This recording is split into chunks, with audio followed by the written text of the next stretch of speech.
तो hello hi guys, welcome back to your own academy अभी academy. दोस्तों, जैसा कि आपको पता ही है कल आपका बोर्ड एग्जाम्स वालों का एग्ज़ाम है 24 में। तो उन सभी को सबसे पहले तो ऑल द बेस्ट।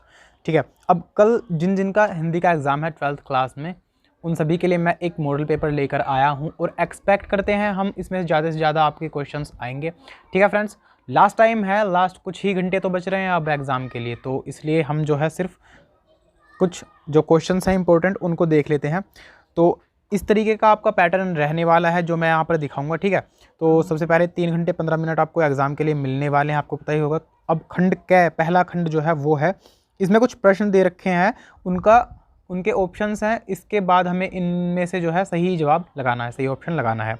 तो पहला क्वेश्चन है जैसे कि शिक्षा का उद्देश्य निबंध के लेखक हैं। निबंध है, शिक्षा का उद्देश्य उसके लेखक पूछ रहा है, तो इसमें तो यहाँ पर सही जवाब इसका संपूर्ण आनंद यानी कि सेकंड वाला आंसर इसका सही हो जाएगा। ठीक है फ्रेंड्स, आप ये जो मैं क्वेश्चन बता रहा हूँ इनको तो ज़रूर ही याद करें। ठीक है, आपने पूरी साल जो है ठीक ठाक तैयारी कर रखी है, अच्छी तैयारी कर रखी है, लेकिन प्लीज़ आप मेरे कहने पर इन सारे क्वेश्चंस को भी अच्छे से तैयार कर लीजिए जो मैं आपको यहाँ सामने दे रहा हूँ। ठीक है, क्योंकि इनमें से बहुत से क्वेश्चंस ऐसे हैं जो मैंने सोचे हैं कि इस प्रकार के या ये क्वेश्चंस तो आएंगे ही आएंगे, तो आप प्लीज़ इस मॉडल पेपर को भी अच्छे से तैयार कर लीजिएगा। सही है, तो पहला क्वेश्चन था शिक्षा का उद्देश्य निबंध के लेखक हैं, तो संपूर्णानंद इसका आंसर हो जाएगा। लल्लू लाल की रचना है सुख सागर, प्रेम सागर, प्रेक्षा गुरु या रानी केतकी की कहानी, तो इसका जो सही जवाब हो जाएगा वो हो जाएगा सेकंड वाला, प्रेम सागर। पर्दा कहानी के लेखक हैं प्रेमचंद, जयशंकर प्रसाद, अमरकांत या यशपाल, तो इसका सही जवाब हो जाएगा हमारा यशपाल। हाँ, यशपाल जो है वो पर्दा कहानी के लेखक हैं। आवारा मसीहा के लेखक हैं विष्णु प्रभाकर, रामवृक्ष बेनीपुरी, राहुल सांकृत्यायन या रांगे राघव, तो इसका जो सही जवाब हो जाएगा वो हो जाएगा ऑप्शन नंबर 1 यानी कि विष्णु प्रभाकर। आवारा मसीहा के लेखक विष्णु प्रभाकर जी हैं। बाणभट्ट की आत्मकथा के लेखक हैं महावीर प्रसाद द्विवेदी, सरदार पूर्ण सिंह, वासुदेव शरण अग्रवाल या हजारी प्रसाद द्विवेदी, तो इसका सही जवाब हो जाएगा हजारी प्रसाद द्विवेदी। ठीक है फ्रेंड्स, इसी प्रकार से दूसरा क्वेश्चन भी हमारे पास जो है वो यही है, एमसीक्यूज वाला ही है, लेकिन इसमें थोड़े से क्वेश्चंस अलग हैं। पहला क्वेश्चन है कामायनी किस युग की रचना है?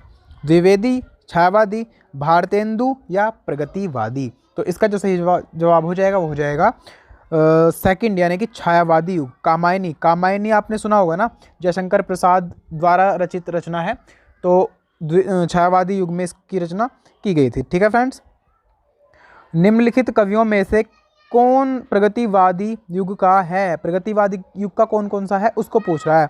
तो भाई अग्रदास, तुलसीदास, नंददास, रामधारी सिंह दिनकर, तो इनमें से जो है भाई अग्रदास जो है ना पहला वाला, वो ही प्रगतिवादी युग का कवि है, तो इसका सही जवाब जो है अग्रदास हो जाएगा।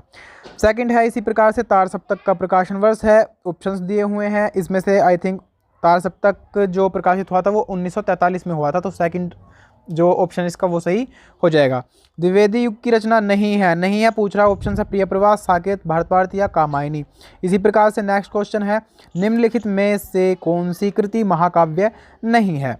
रामचरितमानस, साकेत, पद्मावत या मामा, तो कौन सी महाकाव्य नहीं है पूछ रहा है ना, तो रामचरितमानस भी महाकाव्य है, साकेत भी महाकाव्य है, पद्मावत भी, तो इसका मामा सही जवाब हो जाएगा। ठीक है फ्रेंड्स, उसके बाद तीसरा क्वेश्चन जो आता है आपका वो आता है गद्यांश पर आधारित। आपकी जो पाठ्य पुस्तक है ना उसमें से कुछ गद्यांश उठाकर हमें एग्जाम में देता है किसी भी एक चैप्टर का, उस पर फिर बाद में क्वेश्चन पूछता है। तो यहाँ पर है धरती माता की कोख में जो अमूल्य निधियाँ भरी हैं जिनके कारण वह वसुंधरा कहलाती है। इस प्रकार से जो है आपको देखिए यहाँ पर गद्यांश दे रखा है, उसके बाद क्वेश्चंस हैं। तो दोस्तों आप इस वाले गद्यांश को अच्छी तरीके से तैयार जरूर करना, इससे रिलेटेड जो भी क्वेश्चंस हैं उनको जरूर पढ़ना, क्योंकि हम उम्मीद लगा कर बैठे हैं कि ये वाला गद्यांश जरूर ही आपके सामने आए। ठीक है फ्रेंड्स, तो इतना सारा आपने किया है तो एक बार इसको भी कर लीजिएगा, और यदि किसी ने पहले से किया हुआ है इसको तैयार तो उनके लिए और भी अच्छी बात है, वो कुछ और तैयार अब ये जो घंटे बचे हुए हैं इनमें कुछ और तैयार कर सकते हैं। ठीक है फ्रेंड्स, तो गद्यांश का संदर्भ पूछ रहा है, तो भाई संदर्भ में जो है आपको पता ही है ना क्या करना होता है, हमें उसके लेखक और जो इस चैप्टर का नाम है, पाठ का नाम है, वो लिखना होता है। तो धरती माता की कोख में जो, तो ये तो आई थिंक हाँ, ये जो है राष्ट्र का स्वरूप नामक निबंध है उसमें से लिया गया है और इसके जो लेखक हैं वो हैं वासुदेव शरण अग्रवाल। तो आप इसको अच्छे से पढ़ लेंगे इस चैप्टर को। ठीक है फ्रेंड्स, राष्ट्र का स्वरूप नाम का जो चैप्टर है इसको आप अच्छे से एक बार पढ़ लेंगे तो आप इसके प्रश्न को आसानी से इसके आंसर दे सकते हैं। ठीक है फ्रेंड्स, दूसरा है, दो होते हैं ना, उनमें से हमें कोई सा एक करना होता है। तो इसमें दूसरा है, अशोक का फूल उसी मस्ती में हंस रहा है, पुराने चित्र में इसे देखने वाला। तो अशोक के फूल से ही हमें याद आ गया ना कि भाई ये चैप्टर तो अशोक के फूल है। इसके जो लेखक हैं वो हैं हजारी प्रसाद द्विवेदी। तो इसको भी आप एक बार अच्छे से पढ़ सकते हैं। इन दो चैप्टर्स को आप मेरे कहने से अच्छे तरीके से पढ़ लीजिए। ठीक है फ्रेंड्स, उसके बाद आ जाता है काव्य पद्य में। दिए गए पद्यांश पर आधारित निम्नलिखित प्रश्नों के उत्तर दीजिए। 5 × 5 × 10 यानी कि 10 नंबर का क्वेश्चन आता है ये हमारे पास। ठीक है फ्रेंड्स, तो दुर्बलता का ही चिन्ह विशेष शपथ है, पर अवला जल में कौन सा पथ है। इस प्रकार से एक ये, और दूसरा है ये, लज्जाशीला पथिक महिला जो कहीं दृष्टि आए, होने देना विकृत वसना तू न तू सुंदरी को। तो इस प्रकार से यहाँ पर पद्य दे रखे हैं। आपकी जो बुक है ना उसी में से तो है ये कहानी भी और ये पद्य वाला है वो भी। तो आपको बस जो मैंने कहानियाँ बताई हैं वो भी, और एक बार ये जो दोनों पद्य हैं इनको भी अपनी बुक से पढ़ लेंगे तो आपका आसानी से एग्ज़ाम हो जाएगा। इसमें भी वही संदर्भ और उसके बाद कुछ व्याख्या और कुछ क्वेश्चन दे रखे हैं, उनके आंसर में लिखने हैं। उसके बाद जो है 5th क्वेश्चन है 3+2 मार्क्स के लिए। इसमें जो है लेखक का साहित्यिक परिचय देना है और उनकी प्रमुख रचना का उल्लेख करना है। तो 3 नंबर तो हो जाते हैं इसमें आपके, जो उसका साहित्यिक परिचय है उसके लिए, और 2 नंबर की होती हैं रचनाएं। तो रचनाएं भी आपको याद होनी जरूरी हैं, लिखनी जरूरी हैं। तो इसमें जो है आचार्य हजारी प्रसाद द्विवेदी, APJ अब्दुल कलाम, वासुदेव शरण अग्रवाल। तो दोस्तों मेरे कहने पर आप इन तीनों की जो जीवनी है, जीवन परिचय है, साहित्यिक परिचय है, उनको अच्छे तरीके से एक बार फिर से पढ़ लीजिए। मुझे याद है, मुझे पता है कि आप सबको सारा कुछ याद है, लेकिन लास्ट टाइम पर सिर्फ एक बार फिर से इस चीज़ को पढ़ लीजिए जो मैं आपसे कह रहा हूँ। ठीक है फ्रेंड्स, उसके बाद जो है कवि की, यहाँ पर कवि का साहित्यिक परिचय और रचनाएं हैं। तो कवियों में है मैथिली शरण गुप्त, सुमित्रानंदन पंत और रामधारी सिंह दिनकर। तो इनको भी एक बार आप प्लीज़ पढ़ लीजिए। ठीक है फ्रेंड्स, कल आपका 2 बजे से एग्ज़ाम होने वाला है, तो आपके पास इतने घंटे हैं कि रिलैक्स होकर, कुछ नहीं करना, टेंशन फ्री होकर बस जो मैंने क्वेश्चंस आपको बताए हैं ना इनको बस एक बार पढ़ लीजिए। ठीक है, याद तो आपने कर ही रखे है ना, बस एक बार फिर से दोहरा लीजिए। सही है। उसके बाद है 6th क्वेश्चन है 5 नंबर के लिए। बहादुर अथवा पंचलाइट कहानी के उद्देश्य पर प्रकाश डालिए। आपकी किताब में जो है कहानियाँ है ना, आई थिंक 3 कहानियाँ हैं इस बार, तो उसमें से ही क्वेश्चंस आएंगे। यहाँ पर इसके उद्देश्य पर प्रकाश डालने के लिए कह रहा है। दूसरा क्वेश्चन है ध्रुव यात्रा कहानी की कथा वस्तु अपने शब्दों में लिखिए। तो इस प्रकार के क्वेश्चंस आएंगे आपके सामने 5 नंबर के लिए, तो आप इनको भी अच्छे से कर सकते हैं। बड़ा ही ईजी पार्ट होता है ये, क्योंकि कहानी की या तो उद्देश्य लिखना होता है, या फिर कथा वस्तु लिखनी होती है, या फिर किसी भी एक पात्र का चरित्र चित्रण करना होता है। तो आसानी से हम इसको कर सकते हैं 5 नंबर के लिए। एक बार पढ़ लेंगे इसको। खंड काव्य के आधार पर किसी एक खंड के प्रश्न का उत्तर दीजिए। देखिए, अलग अलग जिले के अकॉर्डिंग, अलग अलग कोड के अकॉर्डिंग जो है आपके सामने खंड काव्य आते हैं। जैसे किसी के पास श्रवण कुमार आ सकता है, किसी के पास रश्मि रथी आ सकता है, किसी के पास मुक्ति यज्ञ आ सकता है। तो इस प्रकार से जो है आपके ज़िले में, आपके कोड में जो भी खंड काव्य है आप उसी का जवाब यहाँ पर देंगे। तो ऐसे आएंगे, जैसे कि श्रवण कुमार खंड काव्य के नायक का चरित्र चित्रण कीजिए। तो जो उसका हीरो है ना, नायक है ना, यानी कि श्रवण कुमार, उसका चरित्र चित्रण लिखना है, कैसा था वो। ये जो है यहाँ पर आपका 5 नंबर का क्वेश्चन है। ठीक है फ्रेंड्स, तो आप अपने खंड काव्य के जो भी कुछ इंपॉर्टेंट क्वेश्चन हैं उनको पढ़ लेंगे।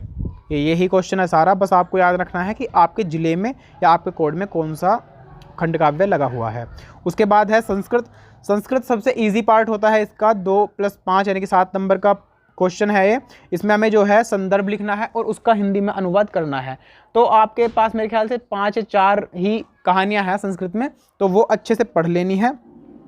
ठीक है, यहाँ पर महामना विद्वान वक्ता धार्मिको नेता, इस वाले को एक बार पढ़ लेंगे। इसके अलावा दूसरा है हंसराज तदैव परिश मध्य आत्मनः, इसको भी एक बार आप पढ़ लेंगे। इन दोनों में से ही हम उम्मीद करते हैं कि आ जाए। हालांकि आपने सारा कुछ पढ़ा हुआ है, लेकिन फिर भी एक बार फिर से इन दोनों को रिवाइज कर लेंगे। ठीक है फ्रेंड्स।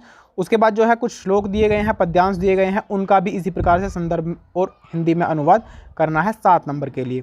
न मे रोचते भद्रः न मे रोचते भद्रम वह उलुकस्यामिवेचनम उक्रुद्धस्य मुखम पश्य कथम क्रुद्धो भविष्यति। दूसरा है परोक्षे कार्य हत्तारम प्रत्यक्ष प्रिय वदानिम वर्जेत्तादृशम मित्र विषकुंभ वयोमुजम। इस प्रकार से आपके 2 श्लोक हैं, इनका संदर्भ और हिंदी में अनुवाद करना है 7 नंबर के लिए। उसके बाद जो है 9th क्वेश्चन आता है आपका 2 नंबर के लिए। इसमें मुहावरे हैं, तो मुहावरे आप इनको देख सकते हैं, इनको भी पढ़ लीजिए। ठीक है फ्रेंड्स, इनमें से भी एक आधा आपके सामने आ सकता है। उसके बाद है संधि विच्छेद, ये आपको संधि विच्छेद दिख रही हैं, इनको भी देख लीजिए। उसके बाद ये रही, ये संधि विच्छेद के ही प्रश्न है। उसके बाद विभक्ति और वचन, देखिए यहाँ पर विभक्ति और वचन जो है थोड़े हार्ड पड़ जाते हैं, लेकिन आप जो आपको सामने स्क्रीन पर दिख रहे हैं आप इनको याद कर लीजिए बस अपनी कॉपी में से, और कुछ मत करना। ठीक है फ्रेंड्स। उसके बाद 11वां क्वेश्चन है 1 नंबर के लिए, शब्द युग्मों का चयन। शब्द युग्म दे रखे हैं 11वें में। उसके बाद सी बी इस तरीके से, मतलब अलग अलग क्वेश्चन है 11वें पार्ट में, तो 1 नंबर के लिए है। उसके बाद है किसी एक शब्द के 2 अर्थ लिखिए, यानी कि समान एक तरीके से अर्थ वाले जो शब्द होते हैं वो हमें यहाँ पर लिखने हैं। वाक्यांश के लिए 1 शब्द है 1 नंबर के लिए, तो आप इनको देख सकते हैं। उसके बाद जो है घ क्वेश्चन है, वाक्यों को शुद्ध करके लिखे। कुछ वाक्य दे रखे हैं, उनमें से 2 हमें शुद्ध करके लिखने होते हैं 2 नंबर के लिए। उसके बाद 12वां प्रश्न आ जाता है रस के लिए। वीर रस या हास्य रस का स्थायी भाव के साथ उदाहरण और परिभाषा लिखनी है।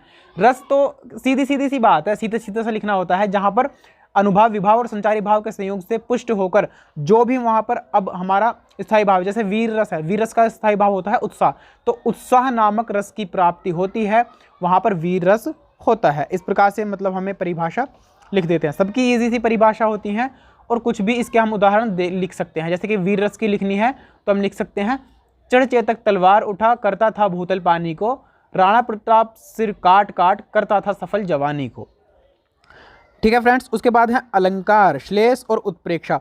देखिए आपने जो है रस छंद अलंकार सारे याद करे होंगे, लेकिन मेरे कहने से बस एक बार आप जो है वीर और हास्य रस इनको पढ़ लीजिए, श्लेष और उत्प्रेक्षा अलंकार इनको पढ़ लीजिए, दोहा और सोरठा छंद इनको पढ़ लीजिए। ठीक है फ्रेंड्स।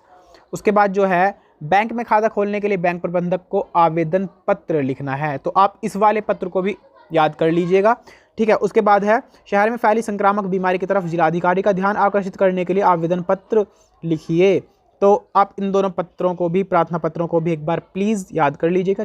4 और 2 यानी कि 6 नंबर के क्वेश्चन आएंगे। उसके बाद है निबंध।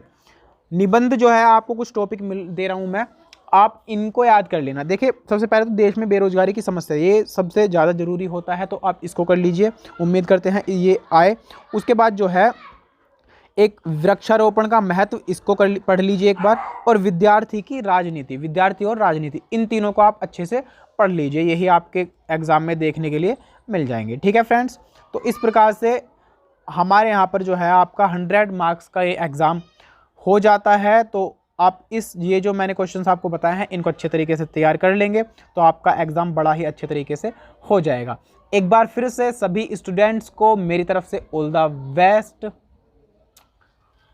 आशा करते हैं कि आप सभी का एग्ज़ाम बड़े ही अच्छे तरीके से होगा, और किसी भी प्रकार की एग्ज़ाम से पहले या एग्ज़ाम के बाद किसी भी प्रकार की किसी को समस्या है तो वो प्लीज़ अभी एकेडमी पर कमेंट करके बताएं, जहां तक भी होगा वहां तक आपकी समस्या को सोल्व किया जाएगा। ठीक है फ्रेंड्स, मिलते हैं आपसे अगली क्लास के साथ।